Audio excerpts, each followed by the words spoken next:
അസ്സലാമലൈക്കും ഫ്രണ്ട്സ്, എല്ലാവർക്കും നമസ്കാരം. ഇന്നത്തെ നമ്മളെ റെസിപ്പി ലോക്കുമാണ്. അപ്പോൾ അതെങ്ങനെ ഉണ്ടാക്കുന്നത് നമുക്ക് നോക്കാം. അപ്പോൾ ലോക്കുമു എന്ന് പറഞ്ഞാൽ നമ്മളെ തുർക്കിക്കാരുടെ ഒരു സ്വീറ്റാണ്. അപ്പോൾ നമുക്കും നമ്മളെ വീട്ടിൽ തന്നെയുള്ള ഇൻഗ്രീഡിയൻസ് വെച്ചിട്ട് ഉണ്ടാക്കിയെടുക്കാൻ പറ്റുന്നതേ ഉള്ളൂ. അതിനുവേണ്ടി നമുക്കൊരു വലിയ ട്രേ എടുക്കണം. പുഡിങ്ങിൻ്റെയോ കേക്കിൻ്റെയോ വലിയ ട്രേ എടുത്തിട്ട് ഇതേപോലെ ബട്ടർ സ്പ്രെഡ് ചെയ്തിട്ട് കുറച്ച് നമ്മുടെ ഡ്രൈ കോക്കനട്ട് പൗഡർ ഉണ്ടല്ലോ, അതൊന്ന് വിതറി കൊടുക്കുക. എന്നിട്ട് അതവിടെ മാറ്റി വെച്ചിട്ട് നമുക്കിന് പാല് വേണം. ഞാനിവിടെ 1/2 ലിറ്റർ പാലാണ് എടുത്തിട്ടുള്ളത്. 1/2 ലിറ്റർ പാലിന് കുറച്ച് ഞാൻ മാറ്റി വെച്ചിട്ടുണ്ട് നമ്മൾ കോൺഫ്ലോർ മിക്സ് ചെയ്യാനായിട്ട്. അപ്പം ഞാൻ 4 ടേബിൾ സ്പൂൺ കോൺഫ്ലോറാണ് എടുത്തിട്ടുള്ളത്. അപ്പം 4 ടേബിൾ സ്പൂൺ കോൺഫ്ലോറിലേക്ക് കുറച്ച് പാൽ വെച്ചിട്ട് നമുക്ക് മിക്സ് ചെയ്തെടുക്കാം. അപ്പോൾ ലോക്കുമോ എന്നൊക്കെ പറയുമ്പോൾ നിങ്ങൾ വിചാരിക്കും എന്തോ വലിയ സംഭവമാണ്. പേര് പോലെ വലിയ സംഭവമൊന്നുമല്ല.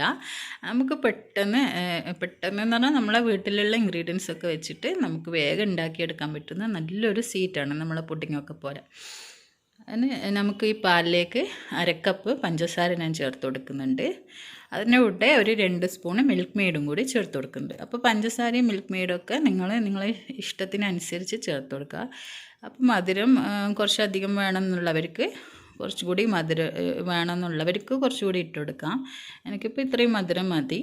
പിന്നെ നിങ്ങൾക്ക് മിൽക്ക് മെയ്ഡ് മാത്രം വെച്ച് ചെയ്യാനാണ് ഇഷ്ടമെങ്കിൽ അങ്ങനെയും ചെയ്യാം. ഞാനിപ്പോൾ ഇവിടെ 2 മിക്സ് ആക്കിയിട്ടാണ് ചെയ്യുന്നത്. ഇനി നമുക്ക് ഈ പാലൊന്ന് തിളപ്പിച്ചെടുക്കണം.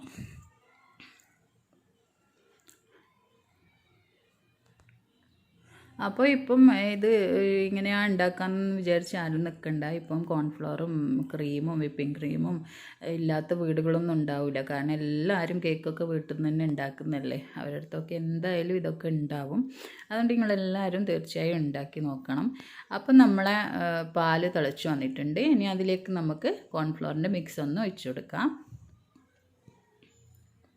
പിന്നെ കോൺഫ്ലോർ ഒഴിച്ച് കഴിഞ്ഞാൽ പിന്നെ നമ്മൾ ഇളക്കിക്കൊണ്ടേയിരിക്കണം. ഫ്ലെയിം മീഡിയം ഫ്ലെയിമിൽ വെച്ചിട്ട് നമുക്ക് ഇളക്കി ഇതൊന്ന് കുറുക്കിയെടുക്കണം. കണ്ടില്ലേ, ഇപ്പോൾ നല്ല ക്രീമിയായി വന്നിട്ടുണ്ട്. ഇങ്ങനെയാണ്, ഈ ഒരു കൺസിസ്റ്റൻസിയാണ് നമുക്ക് വേണ്ടത്.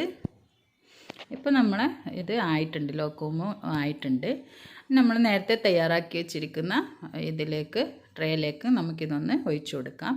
എല്ലാ ഭാഗത്തും ഒരേപോലെ പരത്തി കൊടുക്കുക. എന്നിട്ട് ഒന്ന് തട്ടിക്കൊടുക്കുക.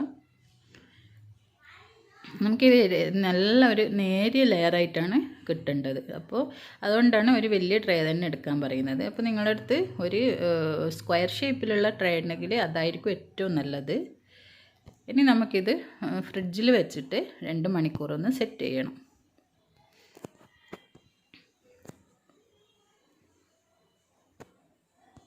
ഇനി നമുക്ക് വിപ്പിംഗ് ക്രീം ഒന്ന് അടിച്ചെടുക്കാം. ഇത് ഒരു 1/4 കപ്പ് ക്രീം, 1/4 കപ്പൊന്നും ആവശ്യമില്ല, നമുക്കൊരു 2-3 സ്പൂണ് മതി. അപ്പോൾ നമുക്കിതൊന്ന് ബീറ്റ് ചെയ്തെടുക്കാം. ഇത് മധുരമുള്ള വിപ്പിംഗ് ക്രീം ആയതുകൊണ്ട് ഞാനിതിൽ ഐസിങ് ഷുഗറൊന്നും ചേർക്കുന്നില്ല. പിന്നെ നിങ്ങൾക്ക് കിട്ടുന്നത് പിന്നെ ചില ക്രീം ഉണ്ടാവും മധുരം ഇല്ലാത്തത്. അങ്ങനത്തെ ക്രീമാണെങ്കിൽ കുറച്ച് ഐസിങ് ഷുഗർ ഇട്ടിട്ട് ബീറ്റ് ചെയ്തെടുക്കണം. അപ്പോൾ നമ്മൾ ക്രീം ഇവിടെ റെഡി ആയിട്ടുണ്ട്.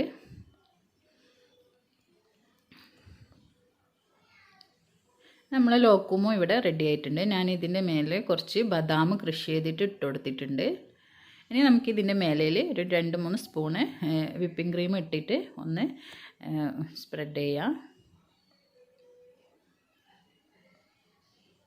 അപ്പോൾ വിപ്പിംഗ് ക്രീമും അധികമൊന്നും വേണ്ട, ഒരു നേരിയ ലെയറേ നമുക്ക് വേണ്ടുള്ളൂ ഇതിൻ്റെ മേലെയായിട്ട്. അപ്പോൾ ഇതിന് കൂടുതലൊന്നും ഇട്ട് കൊടുക്കുന്നില്ല, ചെറിയൊരു നേരിയൊരു ലെയറായിട്ട് ഞാൻ ഇതാക്കുന്നുള്ളൂ. നമുക്കിതൊന്ന് എല്ലായിടത്തും ഒന്ന് സ്പ്രെഡ് ചെയ്ത് കൊടുക്കാം. ഒരേ ലെവലിലാക്കി എടുക്കണം.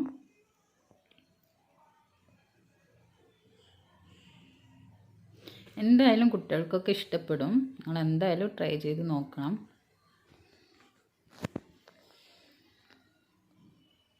കുറച്ച് ഇൻഗ്രീഡിയൻസ് വെച്ചിട്ട് ഉണ്ടാക്കിയെടുക്കാൻ പറ്റിയ നല്ലൊരു സ്വീറ്റാണിത്. കാണാനും നല്ല ഭംഗിയാണ്. അപ്പോൾ ഇതിൻ്റെ മേലിൽ ഞാൻ കുറച്ച് പിസ്ത പൊടിച്ചതും ബദാം പൊടിച്ചതും കൂടി ഇട്ട് കൊടുക്കുന്നുണ്ട്. ഇതൊക്കെ ഓപ്ഷനിലാണ്, നിങ്ങളെ കയ്യിൽ ഏത് ഡ്രൈ ഫ്രൂട്ട്സാണോ ഉള്ളത് അതൊക്കെ പൊടിച്ചിട്ട് കൊടുത്താലും മതി. ഇപ്പോൾ ഒന്നും ഇട്ടിട്ടില്ലെങ്കിലും കുഴപ്പമൊന്നുമില്ല.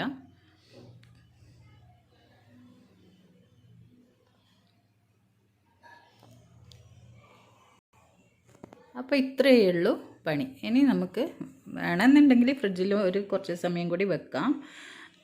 നമുക്കിതൊന്ന് കട്ട് ചെയ്യാം. അപ്പോൾ ഇതിങ്ങനെ സ്ക്വയർ പീസായിട്ട് കട്ട് ചെയ്തിട്ട് ഇതിനൊന്ന് ചെറുതായി ഒന്ന് നമുക്ക് റോൾ ചെയ്തെടുക്കണം. അതാണ് ഇതിൻ്റെ ഒരു സ്റ്റൈല്. ഇതേപോലെ അപ്പോൾ കണ്ടില്ലേ, നല്ല ക്രീമിയാണ്, നല്ല ടേസ്റ്റുമാണ്. അപ്പോൾ എന്തായാലും നിങ്ങളെല്ലാവരും ഉണ്ടാക്കി നോക്കുക. എന്നിട്ട് ഇഷ്ടപ്പെട്ടെങ്കിൽ ലൈക്ക് ചെയ്യുക, ഇഷ്ടപ്പെട്ടിട്ടില്ലെങ്കിൽ ഡിസ്ലൈക്ക് ചെയ്യുക. നിങ്ങളെ കമൻസും അറിയിക്കുക. പിന്നെ നിങ്ങൾ ഇതുവരെ സബ്സ്ക്രൈബ് ചെയ്യാത്തവരാണെങ്കിൽ ഒന്ന് സബ്സ്ക്രൈബും കൂടി ചെയ്യണേ. അപ്പോൾ വേറൊരു റെസിപ്പിയുമായി വരുന്നത് വരെ ഇൻഷാ അല്ലാഹ്. അസ്സലാമു അലൈക്കും.